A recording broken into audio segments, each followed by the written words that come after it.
Morning everyone. एक बार फिर से आप जुड़ चुके हैं इंडियन हिस्ट्री चैनल के साथ, जिसमें हमने पढ़ना स्टार्ट किया था मध्यकालीन भारत। और मध्यकालीन भारत में हमने आपको बताया कि किस प्रकार मध्यकालीन भारत की स्टार्टिंग हुई होगी, कैसे कैसे जो है एक सऊदी अरब जैसे देशों में जो है अरब जैसे कंट्रियों में हमने देखा कि एक इस्लाम धर्म का उदय हुआ होगा और धीरे धीरे उदय होने के बाद वो अन्य प्रायद्वीपों की तरफ भी बढ़ना स्टार्ट हुआ होगा।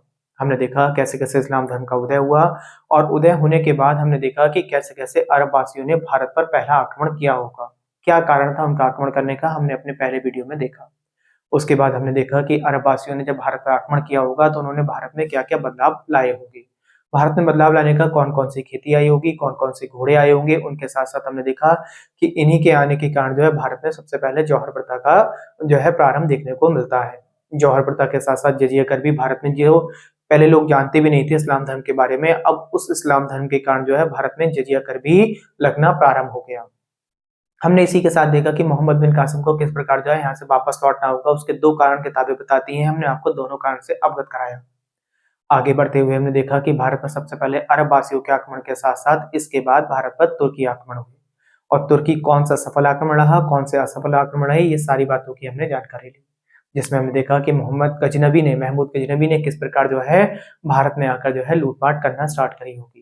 उसके 200 वर्षों बाद एक गौर वंश अफगानिस्तान के इलाके से आजाद हुआ होगा, जिसमें हमने मोहम्मद गौरी के बारे में कल के वीडियो में पढ़ा और पूरा मोहम्मद गौरी को एक्सप्लेन करा, जिसमें देखा कि मोहम्मद गौरी की कोई संतान नहीं थी और अंत में जाते समय मोहम्मद गौरी अपने जो उसके जो प्रिय सेवक रहे करते होंगे उन सेवकों को जो है भारत और भारत के आसपास के जितने भी क्षेत्र जो उस समय वर्तमान भारत में रखा करते थे उस समय, तो उन सभी क्षेत्रों को बांट गया होगा।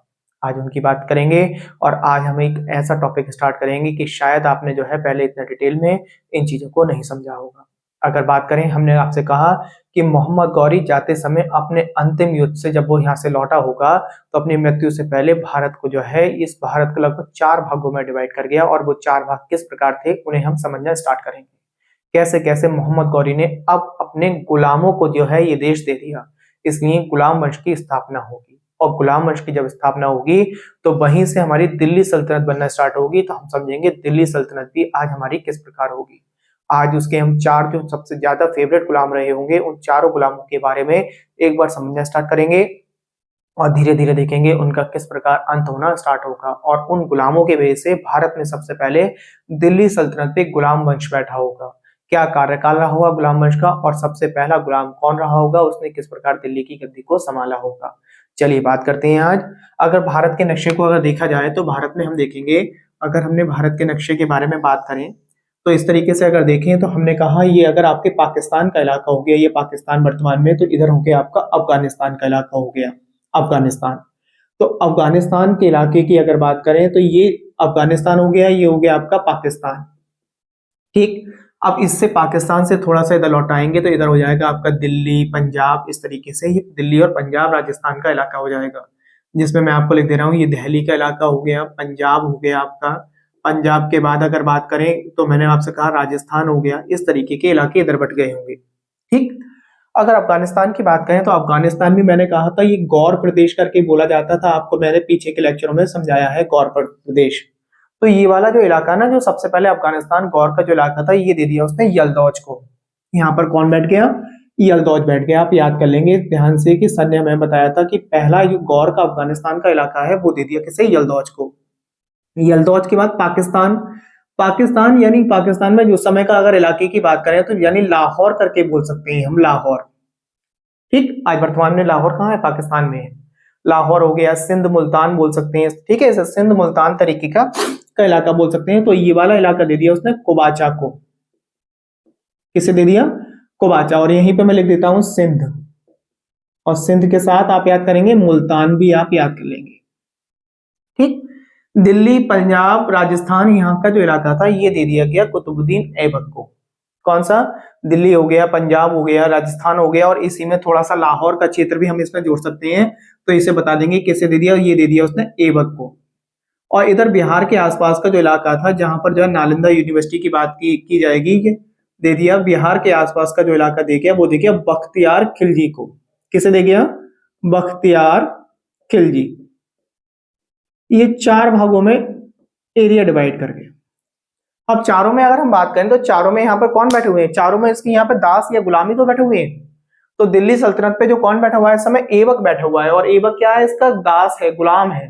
ठीक है, तो इस कारण जो है अब यहाँ पे हमने बात करी कि भारत में जो है सबसे पहले गुलाम वंश बैठेगा दिल्ली सल्तनत पर। तो आपसे पूछा जाएगा पेपर में कि दिल्ली सल्तनत पर सबसे पहला जो है शासक था वो कौन बैठा था आपका, तो आप बताएंगे गुलाम वंश का था। कौन था? कुतुबुद्दीन ऐबक था। और ऐबक किसका गुलाम था, तो आप बताएंगे मोहम्मद गौरी का गुलाम। ठीक है, अब ऐबक के बारे में भी इतिहास पढ़ेंगे। सबसे पहले अगर हम इनके कार्यकाल की बात कर लें तो सबसे पहले आप दिल्ली सल्तनत को जब हम पढ़ना स्टार्ट करेंगे, दिल्ली सल्तनत, तो दिल्ली सल्तनत को ना आप इस तरीके से याद कर लेंगे, एक ट्रिक बना लेंगे, गुड़ खा तसले में, गुड़ खा तसले में। तो गू फॉर हो गया आपका गुलाम वंश। कौन सा हो गया? गुलाम वंश। ये ध्यान रखेंगे, कौन सा हो गया? गुलाम वंश हो गया। अब इसका देखो टाइम पीरियड याद करेंगे, हमने वहां पे क्या कहा था, 1206 में जाके मोहम्मद गौरी की जो है मृत्यु हुई है। अब यहाँ पे गुलाम वंश आया, तो गुलाम वंश का जो टाइम पीरियड हुआ होगा 1206 से स्टार्ट हुआ होगा, क्योंकि इससे इसके जो जो मालिक थे, इसके जो है शासक थे, राजा थे, जो भी थे इसके, वो कब हो गए? 1206 में मृत्यु हो गई। और मृत्यु होने के बाद ही तो इसके बाद जो है सल्तनत आई होगी। तो सबसे पहला टाइम पीरियड जो पढ़ेंगे हम 1206 से लेके 1290 के बीच का टाइम पीरियड है गुलाम वंश का। 1206 से 1290 हो गया। इसके बाद गुड़ हो गया, गुड़ खा, खा का मतलब हो गया खिलजी वंश। ठीक, तो अगर खा में आ जाए तो आप बता देंगे खिलजी वंश बताया था हमारे सर ने।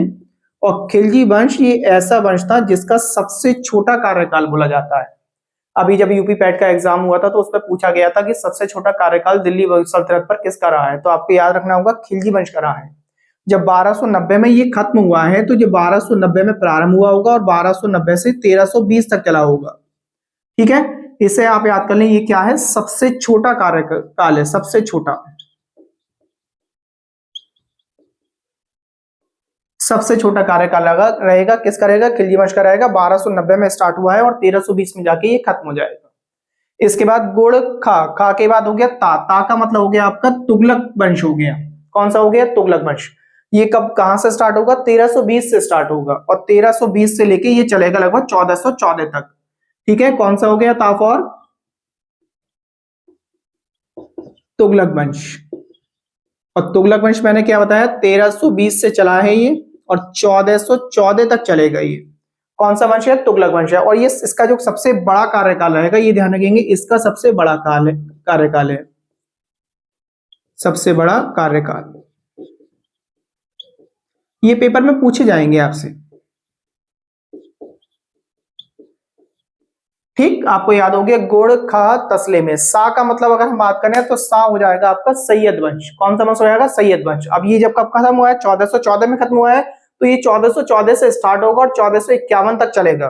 ठीक है, इससे भी क्वेश्चन बनता है। इससे क्वेश्चन क्या बनेगा? अगर देखिए सा से मैंने बोला आपको सैयद वंश, सैयद वंश, और ये कब तक चला? मैंने कहा 1414 से स्टार्ट हुआ और 1451 तक चला।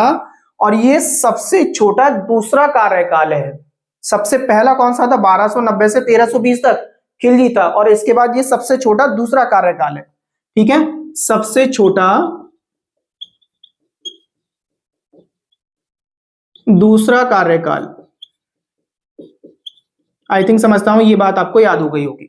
सा हो गया, फिर इसके बाद हो जाएगा आपका लोधी वंश। ठीक है, इसके बाद ता सा ला फॉर हो जाएगा आपका लोधी वंश, लोधी वंश। अब लोधी वंश की बात करें तो कहां से स्टार्ट होगा? जब 1451 में ये सैयद वंश खत्म हो गया, तो ये 1451 से स्टार्ट होगा और चलने के बाद ये चलेगा लगभग 1526 तक, क्योंकि 1526 में अब कौन आ जाएंगे? माँ फॉर मुगल आ जाएंगे। ठीक है, तो अब आगे कर देते हैं। अब हो गया माँ, और माँ का मतलब लगा दिया आपने क्या? मुगल वंश हो गया। और मुगल वंश की बात करें तो कहां से स्टार्ट होगा? 1526 से स्टार्ट होगा ये, और कहां तक चलेगा? 1857 की क्रांति तक चलेगा। आपने मुगल वंश को 1857 में देखा होगा, बहादुर शाह जफर द्वितीय के बारे में पढ़ा होगा, जो अंतिम मुगल सम्राट रहा है। तो ये बात आपको याद हो गई होगी। अब बात करते हैं हम दिल्ली सल्तनत से, आज स्टार्ट करेंगे। और दिल्ली सल्तनत का कौन बैठा हुआ है? कुतुबुद्दीन ऐबक बैठा हुआ है। और कुतुबुद्दीन ऐबक जो बैठा हुआ है ये कौन है? गुलाम है। तो इसका मतलब अब जो चालू होगा वो होगा गुलाम वंश स्टार्ट। गुलाम वंश। गुलाम वंश का ही एक नाम और है, आपसे पूछ लिया जाता है तो आप बताएंगे मामलूक वंश भी बोलते हैं। अच्छा, मामलूक का मतलब क्या होता है मैं आपको थोड़ा सा बता दूं। मामलूक के साथ साथ एक नाम और आता है इसका, इलबरी वंश करके भी आएगा आपसे। ठीक है, आप 3 नाम ध्यान रखेंगे इसके। इलबरी वंश, वो आपसे इस तरीके से पूछेगा कि जो है मामलूक वंश का संस्थापक कौन था, तो आपको तुरंत बताना पड़ेगा कुतुबुद्दीन ऐबक था।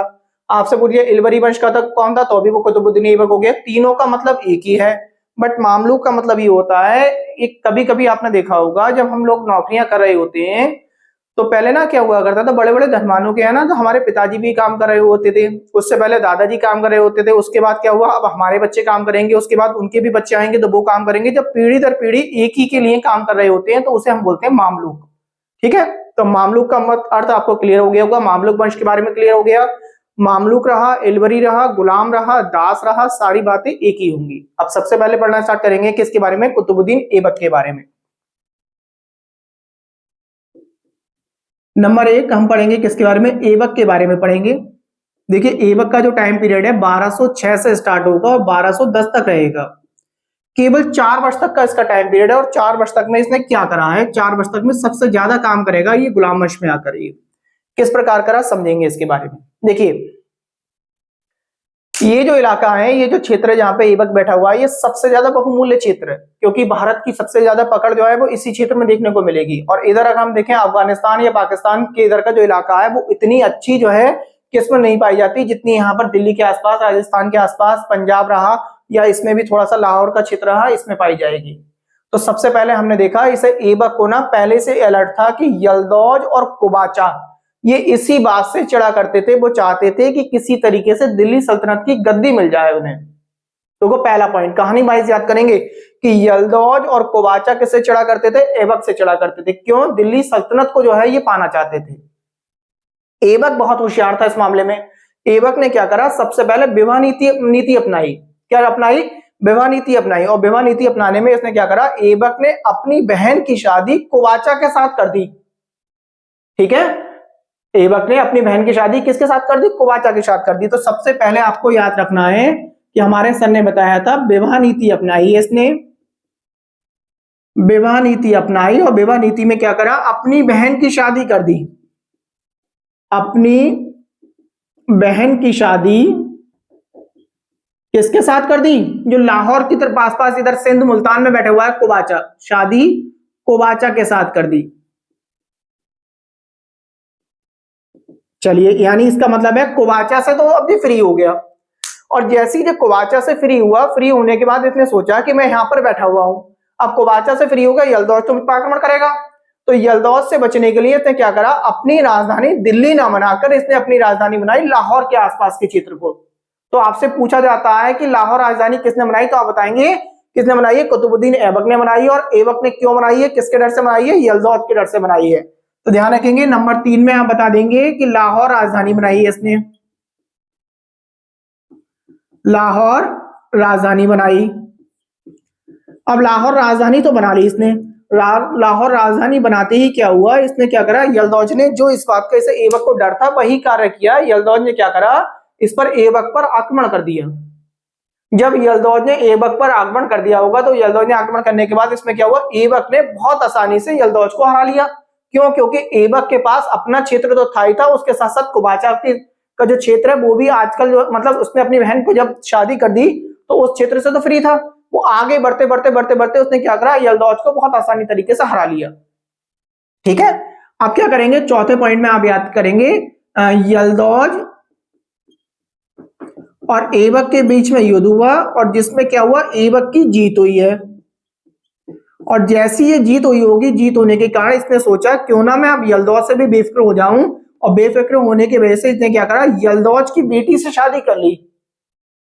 क्या करा, यल्दौज की बेटी से शादी कर ली। किसने, ऐबक ने यल्दौज की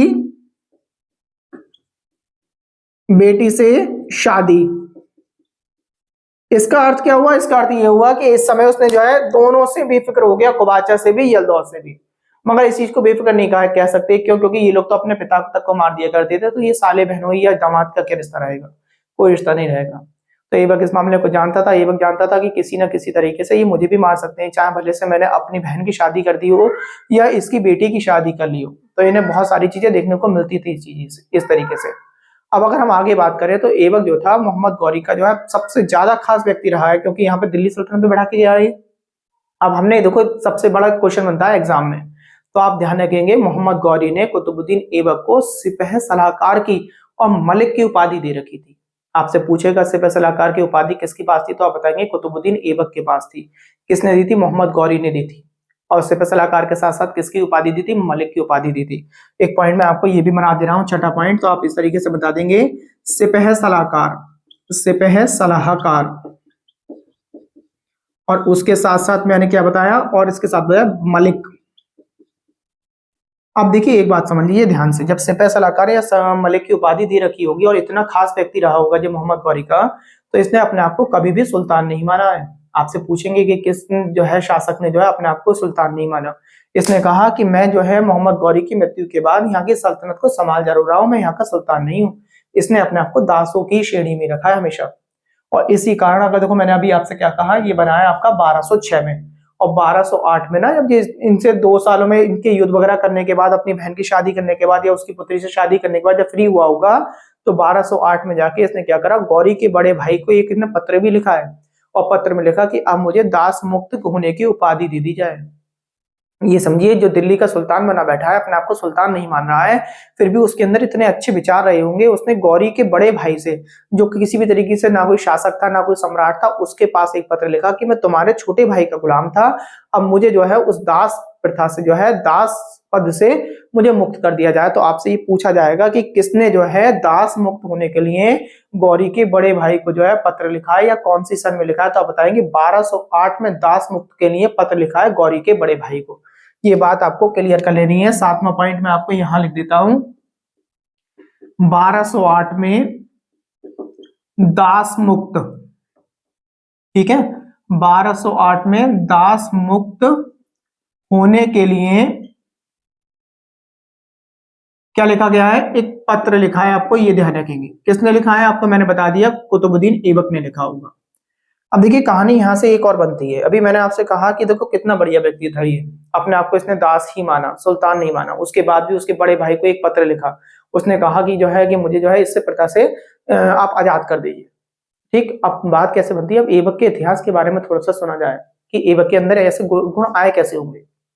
देखिए ऐबक जब छोटा होगा ना, कुतुबुद्दीन ऐबक की बात चल रही है, तो इसे दासों के व्यापार में खरीदा था। किसने? मोहम्मद गौरी ने।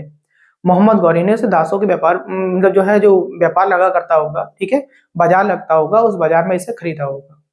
ठीक है, उसे खरीदने से पहले भी अगर हम बात करें तो किसने खरीदा इसे, तो सबसे पहले अगर खरीदने वाले के नाम अगर आपको याद आए तो आप बताएंगे अब्दुल अजीज काकी करके एक काजी हुआ करते थे, उन्होंने इसे सबसे पहले खरीदा है। मैं इनका नाम लिख दे रहा हूं, अब्दुल अजीज।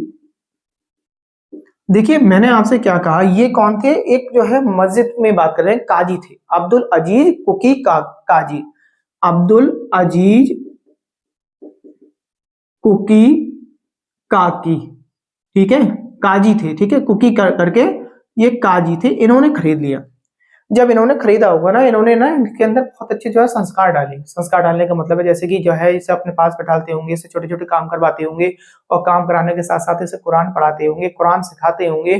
तो धीरे धीरे जब ये कुरान सुनते जाते होंगे ना, जब सुना होगा इन्होंने, तो कुरान सुनने के बाद ये इतने अच्छा कुरान को गाने लगे कि इनके अंदर ना कुरान के भी जो धीरे धीरे कुरान में बहुत अच्छी बातें लिखी हुई हैं वो इनके अंदर ढलने लगी। इसीलिए इन्हें कुरान खान के नाम से भी जाना जाता है। तो कुतुबुद्दीन ऐबक का अगला नाम अगर आपसे पूछ ले तो आप बताएंगे कुरान खान करके इनका नाम है। क्या नाम है? कुरान खान।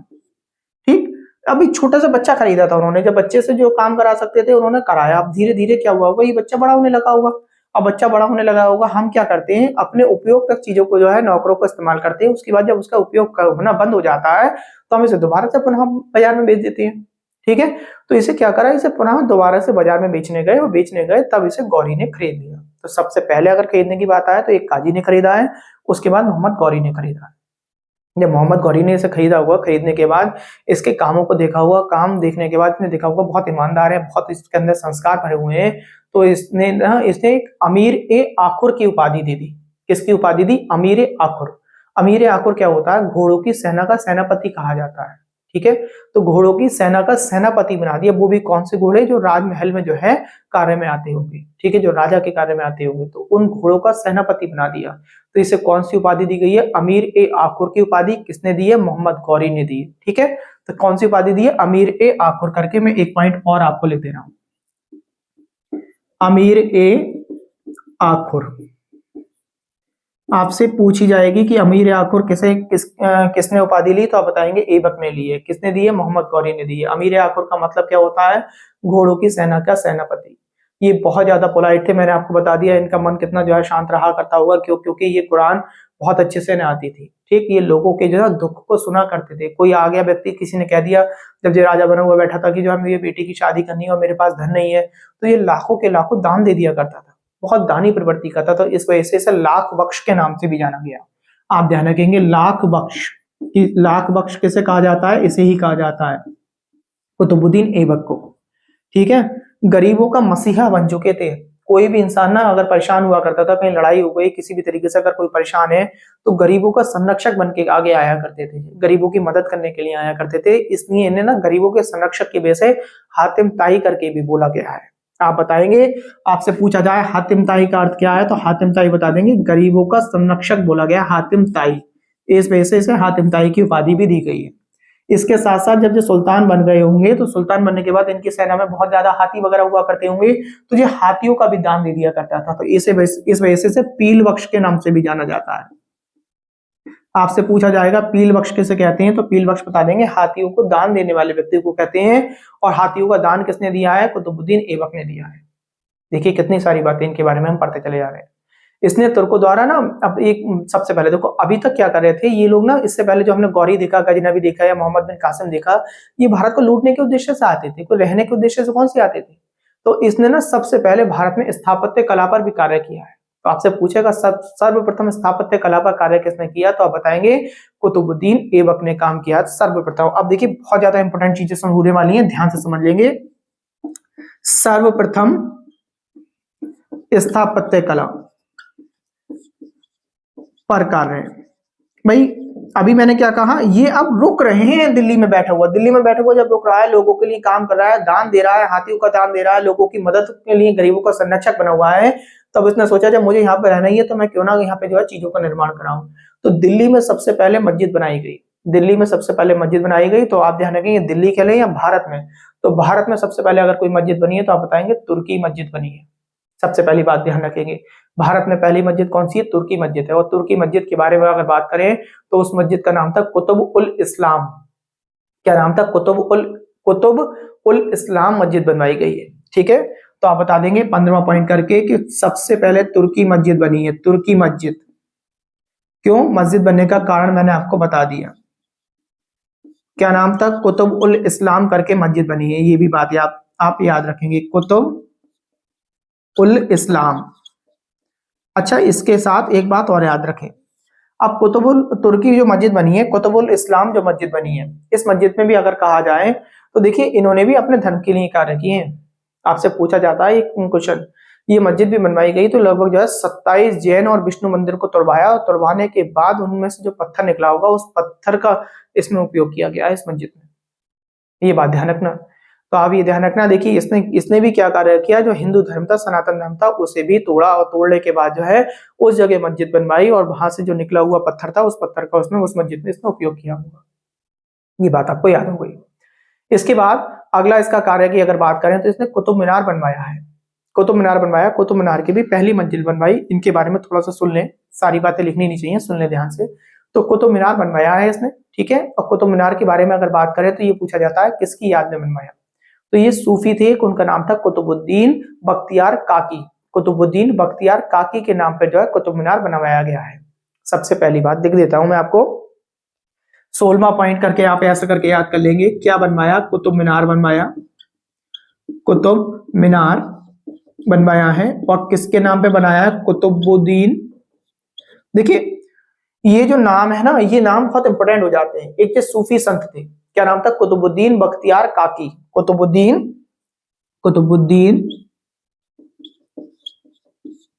बख्तियार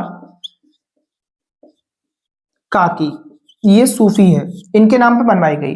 अब जब ये बनवाई गई होगी कुतुब मीनार, तो किसी ना किसी चीज की देखा देखी पे बनवाई होगी।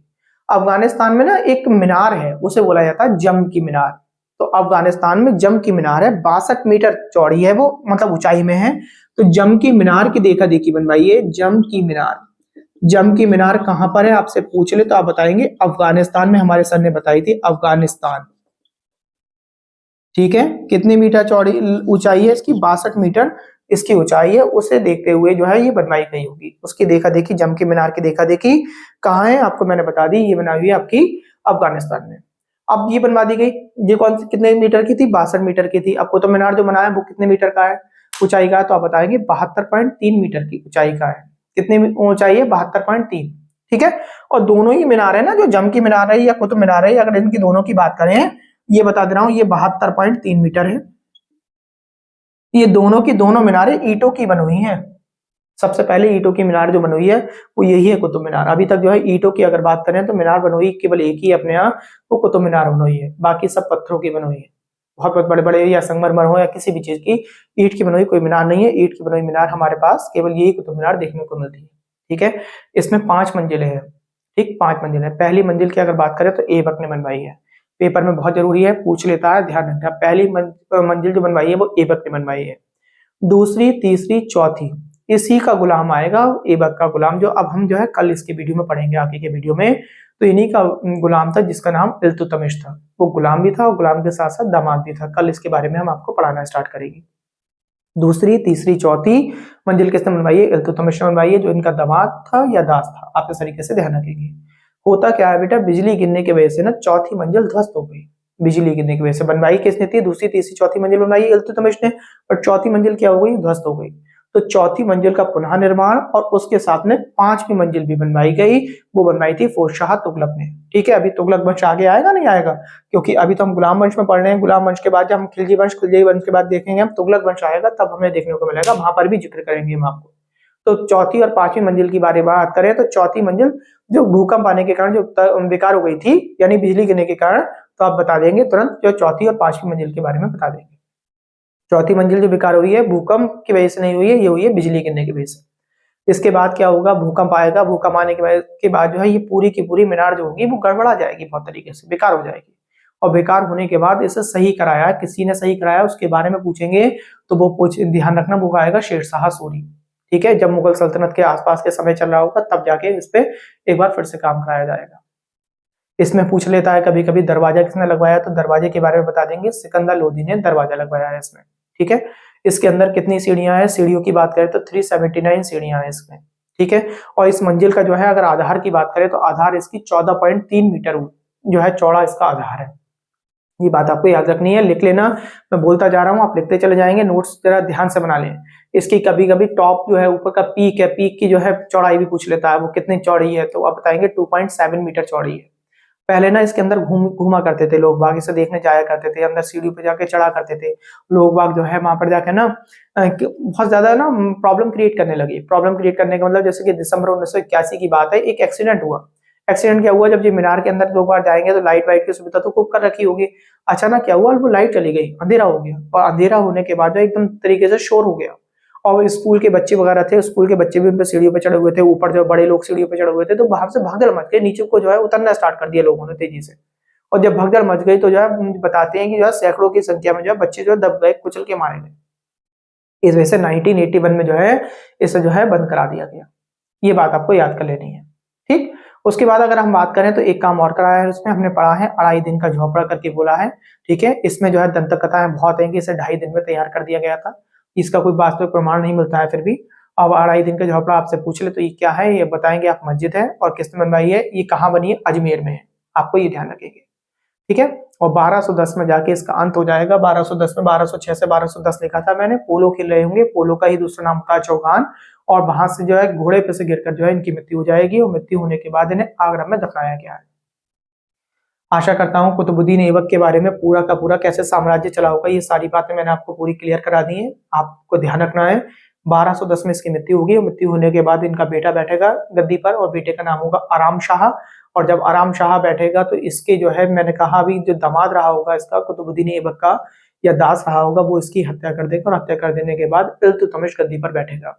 और कल के वीडियो में हम चर्चा करेंगे इल्तुतमिश के बारे में। आज के वीडियो में केवल इतना ही। नमस्कार, धन्यवाद।